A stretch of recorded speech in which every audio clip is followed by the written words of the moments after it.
जबरदस्त आपने इंट्रोडक्शन दिया है पूरे सिनेरियो का। बहुत अल्हम्दुलिल्लाह शुक्रगुजारी है जी अल्लाह ताला से कि जिन्हीं नौजवानों से मैं मिला था कुछ हफ्ते पहले, उनकी डॉक्यूमेंट्री बनाई थी, उन्होंने कौम की तवक्कुआत पर ना सिर्फ पूरा उतरे बल्कि उससे आगे निकल गए जी। और यही नहीं, सिर्फ कौम का सर फख्र से बुलंद कर दिए। मेरे लिए ये ऑनर था कि उनसे मुलाकात करके, इमरान आपने जिक्र किया यूट्यूब का, तो वो मुझे शौक था और मुझे फर्स्ट टाइम एवर 3 साल जब से जहाज आए थे ये परमिशन मिली थी इसको उनको रिकॉर्ड करने की। अब आपने सिनेरियो पूछा है तो सिनेरियो बड़ा यूनिक था, अनप्रेसिडेंटेड था और ये शायद कई आने वाले सालों में ये इस तरह का सिनेरियो रीडेवलप भी ना हो दुनिया में कहीं भी। देखिए, जब भी दुनिया में जंगें एयर पावर की एम्प्लॉयमेंट हुई है, beyond visual range missile use हुए हैं, लेकिन वो आमतौर पर स्टैंड लोन या एक फॉर्मेशन 4 जहाजों की फॉर्मेशन हो गई या 6 जहाजों की फॉर्मेशन हो गई, 2 को एंगेज किया, मार दिया। 100 प्लस एयरक्राफ्ट का ये जो कॉम्बिनेशन था ये बड़ा ही यूनिक और रेयर था। और एक और चीज शायद आपके नाजरीन को ना अंदाजा हो कि जो इंडिया ने state of the art Rafale का पूरा फ्लीट उड़ाया था उसके अंदर, यानी उनके पास 36 जहाज थे।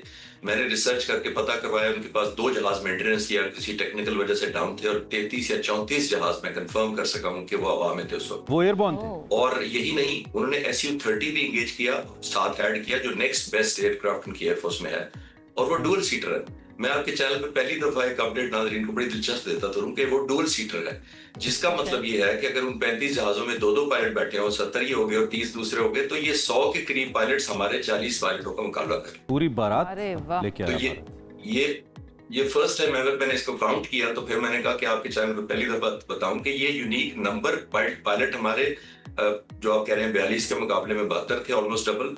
तो पायलट भी डबल से भी ज्यादा थे, क्योंकि पायलट डबल से तो डिसीजन मेकिंग आसान होती है। अगर एक जहाज में 2 पायलट बैठे हैं, कंसल्ट कर सकते हैं, मशवरा कर सकते हैं, उससे एडवाइस ले सकते हैं।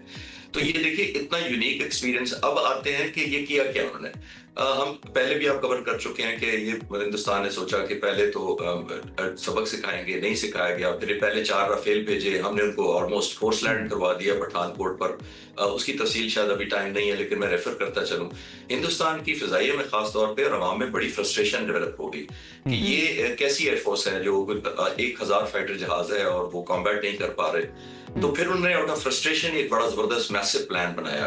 और ये मैं प्लान वाइज में इसकी रिस्पेक्ट करूंगा एज अ फाइटर पायलट। मैं आपको बता दूं, ये मैं नहीं कह रहा कि ये गलत प्लान था, लेकिन एग्जीक्यूशन का चक्कर होता है सारे का सारा प्लान। अगर मैं यहाँ पे आपको रोकूं और मैं उस प्लान के बारे में पूछूं, एग्जीक्यूट तो वो नहीं हुआ, वो हमने उसको फेल कर दिया, लेकिन what the plan was actually, क्या इरादा क्या था, आपको क्या लगता है?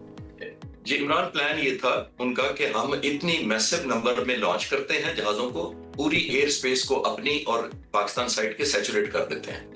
और करते क्या है कि उनमें से देखिए तकरीबन 15 जहाजों से ज्यादा के पास वेपन नहीं थे, या 20 जहाज मैंने जो पता कर सका हूँ अपने रिसोर्सेज से, तो 15 से 20 जहाजों के पास ऑफेंसिव वेपन, जो स्टैंड ऑफ वेपन होते हैं, जिन्होंने अपने एरिया में रहते हुए हमें मारना था, पाकिस्तान के निशाना करना था। और ये वो रात है जब बहावलपुर में बच्चों को शहीद किया गया मस्जिद, ये वो वाले मैं अटैक की बात कर रहा हूँ। तो इतने कम जहाज उन्होंने रखे थे ऑफेंसिव के लिए, और बाकी तकरीबन 50 के करीब जहाज जो थे उन्होंने ऑफेंस लॉन्च करना था हमारे फाइटर जहाजों के खिलाफ। यानी उन्होंने एक टारगेटिंग करनी थी कि अगर किसी तरीके से पाकिस्तानी जहाज हमारे हाथ लग जाए, 1 2 3 हम मार सके, तो हमारी वाह हो जाएगी। कि पाक फिजाइया ने भी तकरीबन 40 जहाज। इस सारे अमल को भी हम, क्योंकि we being the layman I would like to ask, इसको भी हम डॉग फाइट ही कहेंगे जो चल रही थी वहां पे टेक्निकली? नहीं, टेक्निकली अब लफ्ज डॉग फाइट का मतलब ये होता था कि आप लिटरली एक दूसरे को देख के लड़ते हैं, एक दूसरे के साथ मनूवर करते हैं, एक दूसरे के जहाज को देखकर अपना जहाज एडजस्ट करते हैं, अपनी स्किल डेवलप करते हैं। ये सारी की सारी फाइट, ये आपने अच्छा किया ये क्लैरिफिकेशन कर दी कि लोगों के ज़हन में डॉग फाइट ना आए। हम 40 जहाज अपने मुल्क में उड़ रहे थे और वो 72 जहाज अपने मुल्क में उड़ रहे थे।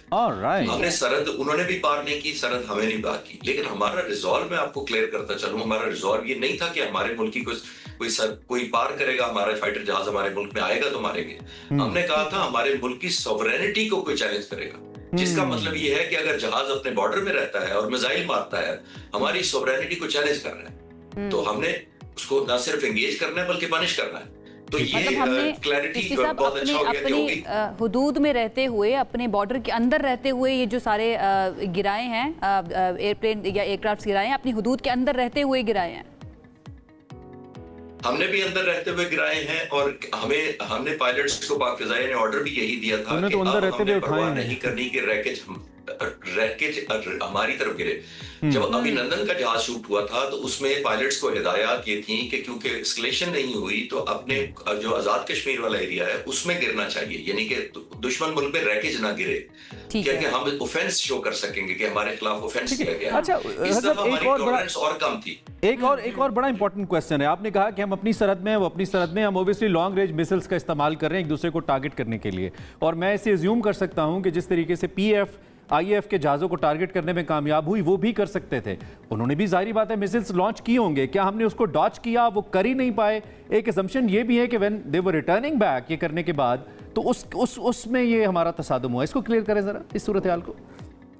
نہیں, ریٹرننگ کے وقت نہیں ہوا, یہ ہوا تو مین کامبیٹ کے دوران ہے جب ہم دوسرے کی نرو بریکنگ منوورنگ میں یا پوزیشننگ جس کو ہم کہہ سکتے ہیں اس میں مصروف تھے.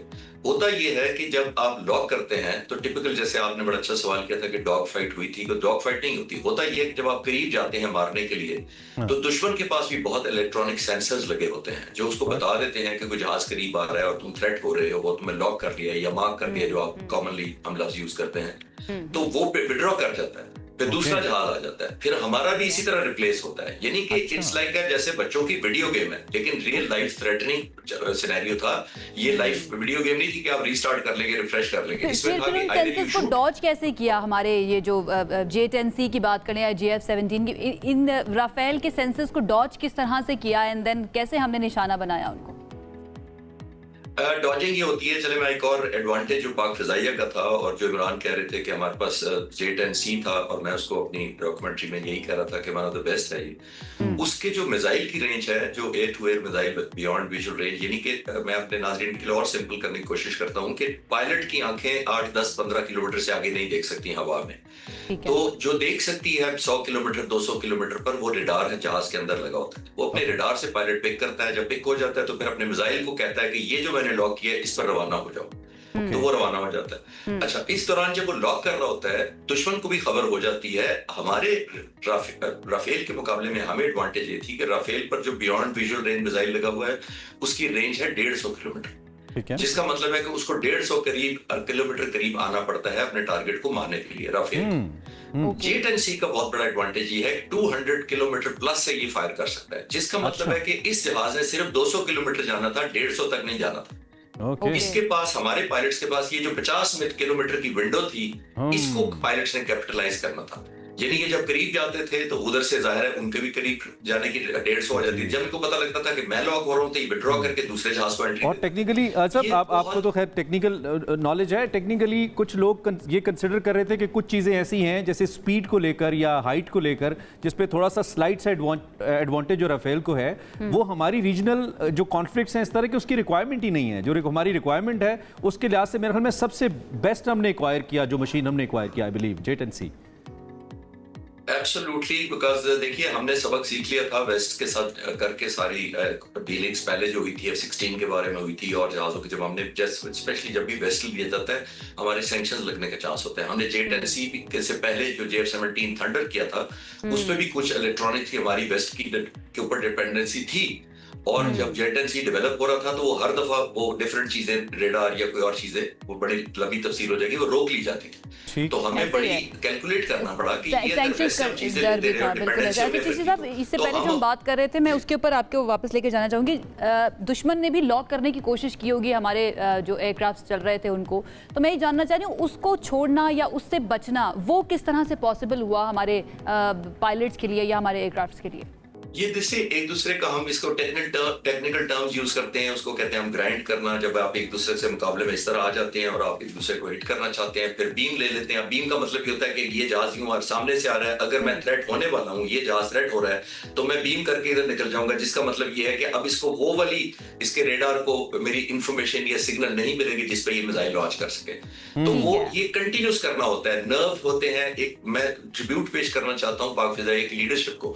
For example general air chief marshal Zaheer Ahmed Babar Sidhu खुद ऑपरेशन रूम में ये फाइट करवा रहे थे, ये मेरी कंफर्मेशन है मैं आपको, और एक एक मनूवर को खुद देख रहे थे और हर जहाज को इंस्ट्रक्शन डायरेक्ट दे पा रहे थे, क्योंकि प्लान उन्होंने ये किया था काउंटर कर। अच्छा, प्लीज एनालाइज क्या किया ये दोनों जो पायलट थे, इंडियन पायलट्स या पाकिस्तानी पायलट्स, इनकी ट्रेनिंग के अंदर डिफरेंस था? क्योंकि टेक्नोलॉजी वाइज तो वो बहुत ज्यादा कह भी रहे थे कि हमारे पास बड़ी टेक्नोलॉजी आ गई है, ट्रेनिंग का फर्क है या फिर हम जिसको जज्बा कहते हैं उसका फर्क है? और हमने ये भी सुना कि यहाँ से जब हमारे पायलट्स गए थे रिटेलिएट करने के लिए या उधर बदला लेने के लिए, तो वो कह के गए थे कि we are not coming back. तो ये वो जज्बा है जो हमें जितवाता है या फिर ट्रेनिंग का भी बहुत ज्यादा फर्क होता है? देखिए, बुनियादी तौर पर ये है ही स्किल और ट्रेनिंग। एक जज्बा ईमान है, पहली बात तो ये है, आपने पहले जिक्र किया, एक शहादत का होता है कि मैं एक मुल्क के काम आ रहा हूँ। नंबर 2 इंपॉर्टेंट चीज होती है, बहुत इंपॉर्टेंट होती है, जो क्वालिटी ऑफ ट्रेनिंग। हमारी पाक फिजाइया की इतनी टफ ट्रेनिंग है कि हमारे, जब मैं स्क्वाड लीडर या 10 साल की मेरी सर्विस हो जाती है, मैं फाइटर पायलट एस्टेब्लिश हो चुका होता हूँ, हमारा फिर भी एक यहाँ स्कूल है कॉम्बैट कमांडर स्कूल, उसमें फिर हमें टेस्ट गुजारने से आता है कि are you a combat commander, और आप इमेजिन करें अगर मैं उधर परफॉर्म ना अच्छा करूं तो मेरा करियर खत्म हो सकता है। अच्छा, आपने चूंकि इससे पहले आप कंट्रोल रूम का जिक्र कर रहे थे, मैं ये सवाल सिर्फ आप ही से कर सकता था, अवेलेबल जितने भी हमारे इस हवाले से एक्सपर्ट्स हैं, आई वाज जस्ट थिंकिंग कि मैं आपसे पूछूंगा। कंट्रोल रूम का आई बिलीव बहुत स्ट्रांग रोल होता है, एक पायलट को किस हद तक हेल्प कर रहा होता है जो कंट्रोल रूम है? आजकल के दौर में तो आई बिलीव इसकी जो इंपॉर्टेंस है मजीद बढ़ गई है, लेकिन आप टेक्निकली हमें बताइए, पायलट को असिस्ट करने के लिए कंट्रोल रूम का स्मार्ट होना, वहाँ पे उसका एफिशिएंट होना, क्विक होना, ये कितना इंपॉर्टेंट है? क्योंकि मैं चाहता हूं कि जितना ट्रिब्यूट हम अपने पायलट्स को दे रहे हैं, इतना कंट्रोल रूम में बैठे हुए हमारे ऑपरेटर्स को भी देना चाहिए, बिकॉज आई नो कि वो कितने आम हैं। प्लीज आप बताइए। ये आपका बहुत अच्छा सवाल है इमरान। मैं आपको अर्ज करता चलूं कि मैं जब भी जितने इंटरव्यूज में आता हूं, अभी तक मैं जिक्र नहीं कर सका, लेकिन बहुत अच्छा शुक्रिया आपने मुझे याद कराया। मैं जब भी पायलट्स की जिक्र करता हूं तो मैं मेरी डॉक्यूमेंट्रीज में भी ये देखे तो मैं कहता हूं हर टेक्नीशियन, हर इंजीनियर, हर एयर डिफेंस कंट्रोलर, हर वेपन कंट्रोलर शाबाश का मुस्तहिक है। और मैं नाम लेकर ये भी कहता हूं कि जिसने उस दिन उन पायलट्स को चाय पिलाई उसको भी ट्रिब्यूट है। ठीक है, ठीक है। अच्छा साहब, एक बड़ा जी जी जी प्लीज जी कंटिन्यू कीजिए। जी मैंने कहा कि ऑपरेशंस रूम में जब एयर चीफ या टॉप मैनेजमेंट या लीडरशिप वहां मौजूद होती है, पाक फिजाइया ने जो बहुत ज्यादा काम किया जिस एरिया पर, वो है नेटवर्किंग पर। हमारी नेटवर्किंग इतनी स्ट्रांग है कि पूरे पाकिस्तान में या हिंदुस्तान में जितने जहाज हम देख रहे होते हैं वो ऑपरेशंस रूम में सारे के सारे नजर आते हैं, क्योंकि मैं अपनी डॉक्यूमेंट्स के सिलसिले में वो कराया। तो it's like a video available, जैसे आसमान पे कोई सैटेलाइट उड़ रहा है, वो हर जहाज आपको उड़ता हुआ दिखा रहा है, चाहे वो लाइट कम्युनिकेशन का है, पंखे वाला जहाज है, एयरलाइनर है, कोई भी जहाज है। तो ये सिर्फ पाकिस्तान फिजाइया के कंट्रोल रूम में ही है या फिर दुनिया में और भी हमें मिसालें मिलती हैं, या पाकिस्तान फिजाइया ने मजीद बेहतर किया है इस नेटवर्किंग को? जी, पाक फिजाइया ने बहुत इंटीग्रेट बहुत जबरदस्त किया है। ये कॉन्सेप्ट नहीं है हमारा कि हमने पहली दफा इंट्रोड्यूस करवाया कि ऑप्स रूम होते हैं, ऑपरेशन रूम हर एयरफोर्स के होते हैं, इंडियन एयरफोर्स का भी होगा। कितना नेटवर्क है, कितनी क्विक उस पर अपडेट आती है, कितनी जल्दी डिसीजन मेकिंग अवेलेबल होती है कमांडर के लिए, वो कमाल की बात है। अच्छा, एक कल नरेंद्र मोदी ने, मेरे पास टाइम कम है, मैं चाहता हूं मैं दो चीजें, एक तो मैं आपसे इस वक्त जेट-10C और राफेल की मार्केट का कंपैरिजन पूछना चाहता हूं, लेकिन उससे पहले भी कल नरेंद्र मोदी ने कहा कि हमने मेड इन इंडिया इस वक्त जो हथियार इस्तेमाल किए और दुनिया में चर्चा है उनका, चूंकि भारतीय प्राइम मिनिस्टर से आया है तो उसका रिबटल जरूरी है। राफेल फ्रेंच हैं, एयर डिफेंस सिस्टम रशियन है और ड्रोन इसराइली हैं। मेड इन इंडिया क्या है इसमें एयर कमोडोर साहब? ब्रह्मोस मिसाइल की बात करें जो तबाह हो गए सर। मेड इन इंडिया उनके पायलट्स होंगे या एयरपोर्ट्स होंगे, रनवेज होंगे, आई एम श्योर पेट्रोलिंग के डिपो होंगे, म्यूनिशन डंप होगा, उस तरह की चीजें मेड इन इंडिया होंगी। लेकिन तीन चीजें उन्हीं की हैं। मेड इन इंडिया पायलट थे तो हमने पकड़ लिए, हवाई अड्डे थे तो तबाह कर दिए, ब्रह्मोस थे तो हमने उड़ा दिए, तो मेड इन इंडिया तो कुछ बचा नहीं है सिवाय नरेंद्र मोदी और उनकी उस लाल वेस्टकोट के हिंदुत्व रंग की। उन्हीं मेड इन इंडिया पर मैं पहली दफा मैंने कल कैलकुलेट किया तो मैं आपसे शेयर करता चलता हूं। मुझे वेपन्स का लोड पता चला पाक फिजाइया के थ्रू, कर्टसी है कि मुझे अपडेट देते रहते हैं, तो मैंने कैलकुलेट किया तो आपको सुनकर बहुत हैरत होगी कि 1965 की जंग में पाक फिजाइया ने जितने टन्स के बॉम्बिंग की हिंदुस्तान पर, पूरी जंग में 17 दिन की, पाक फिजाइया ने 4.5 घंटे में उससे ज्यादा टन। Oh my goodness. ये बहुत बड़ा इंकिशाफ है, ये बहुत बड़ा इंकिशाफ है। वन क्विक आंसर, लोग जानना चाहते हैं, लोगों को J-17 से प्यार था, J-10C से उससे भी ज्यादा हो गया, और उनके उड़ाने वाले तो हमारे दिल में रहते हैं। क्विकली सर, इस कॉम्बैट ने क्या डोमिनेंस दी है J-10C को ओवर राफेल्स, और दुनिया इसको कैसे देख रही है? Last 30 seconds. जी, ये जहाज ऐसा था जिसको दुनिया नहीं खरीद रही थी। हमने 3 साल से चल उड़ा रहे हैं, तो दुनिया, इजिप्ट ने सिर्फ इंटरेस्ट शो किया है और कोई जहाज दुनिया में नहीं इंटरेस्टेड थे। हमने एक सिस्टम नहीं उनका वेरीफाई किया, हमने उनके HQ-9B से एक शूट डाउन किया जहाज, सरफेस टू एयर, वो दुनिया में रेटिफाई हो गया है। PL-15 जो मिसाइल लगता है बियॉन्ड विजुअल रेंज 200 किलोमीटर, जिसका मैंने जिक्र किया था, वो रेटिफाई हो गया, वो बैटल टेस्टेड हो गया, एंड अबव ऑल J-10C जो है वो बैटल टेस्ट हो गया। टाइम हमारा खत्म हो गया, आपका बहुत शुक्रिया। आपसे भी सेशन लगता है, दिल करता है खत्म ना हो, बात करते रहे, स्टोरी सुनते रहे। अल्हम्दुलिल्लाह अल्लाह ने इस काबिल बनाया हमें, और हम इसकी बात करें।